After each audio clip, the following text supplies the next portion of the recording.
Selamat datang pada protokol ujian tertulis berbasis komputer UTBK 2024. Kami akan memberikan panduan penting bagi peserta yang akan mengikuti ujian. Pertama-tama, pastikan peserta mengetahui waktu dan lokasi ujian.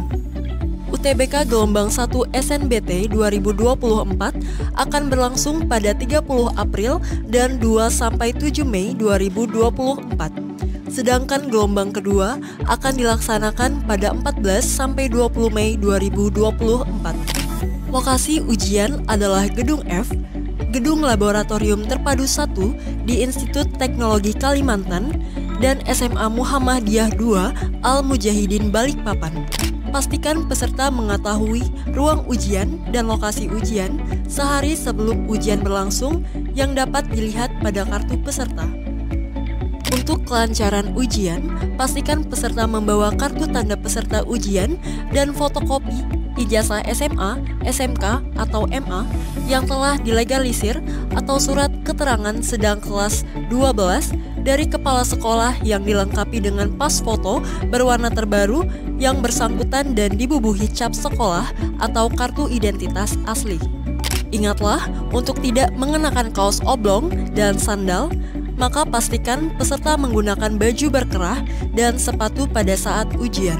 Datanglah ke lokasi ujian paling lambat 30 menit sebelum ujian dimulai. Peserta tidak diperbolehkan mengikuti ujian karena keterlambatan dengan alasan apapun sejak waktu tes dimulai. Peserta dilarang membawa alat elektronik, catatan, dan alat komunikasi apapun ke dalam ruang ujian. Tas, buku, dan catatan akan dikumpulkan di tempat yang telah ditentukan, dan peserta akan digeledah sebelum memasuki ruangan.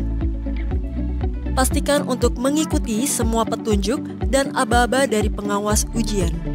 Saat mengerjakan ujian, baca dengan seksama informasi ujian dan petunjuk yang telah diberikan. Mulailah ujian dengan memilih tombol "Mulai ujian" dan kerjakan soal sesuai dengan waktu yang telah ditentukan. Peserta dapat menjawab soal dengan memilih opsi jawaban menggunakan mouse. Peserta dapat mengubah pilihan jawaban kapanpun sebelum waktu ujian berakhir. Selama ujian, peserta tidak diperbolehkan untuk melakukan kecurangan apapun seperti menanyakan jawaban soal kepada siapapun, bekerja sama atau berkomunikasi dengan peserta lain, bekerja sama atau berkomunikasi dengan pihak luar, memberi dan atau menerima bantuan dalam menjawab soal ujian, memperlihatkan pekerjaan atau jawaban sendiri kepada peserta lain atau melihat pekerjaan atau jawaban dari peserta lain, meninggalkan ruang ujian selama ujian berlangsung kecuali seizin pengawas ujian, menggantikan atau digantikan oleh orang lain, menyalin dan merekam soal ujian dengan menggunakan media apapun.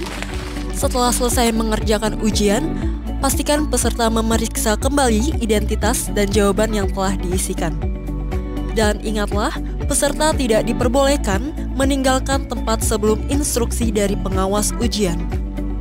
Terima kasih telah mematuhi tata tertib ujian. Setiap pelanggaran terhadap tata tertib ujian akan berakibat pada pembatalan ujian peserta. Jangan biarkan ketakutan menguasaimu, ambil nafas dalam-dalam, percayalah pada dirimu sendiri, dan hadapi ujian dengan penuh keberanian. Semoga sukses dan semangat!